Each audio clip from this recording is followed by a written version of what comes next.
Welcome to Kenton's videos. Enjoy the video. In this video, I will explain how to use a low-profile jack. Before you begin, ensure your vehicle is on a flat, stable surface. Always engage the parking brake and place wheel chocks on the wheels that will remain on the ground. Locating the correct jack points is crucial. Refer to your vehicle's owner's manual for precise information to prevent damage.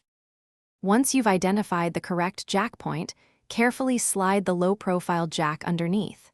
Make sure the jack saddle, the part that contacts the vehicle, is centered and fully engaged with the designated lifting point. Double-check that the jack is sitting squarely and stably on the ground, ready for a secure lift. With the jack properly positioned, begin to pump the handle slowly and smoothly.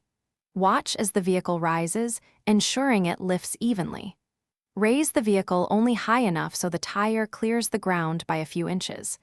As soon as it's at the desired height, immediately place sturdy jack stands under the vehicle's frame for safety. To lower the vehicle, first slightly raise it again with the jack, just enough to remove the jack stands safely. Once the stands are clear, slowly and carefully turn the jack's release valve counterclockwise. This will gradually lower the vehicle back to the ground. After it's fully down, remove the jack and the wheel chocks. Thanks for watching. Consider subscribing if we helped you.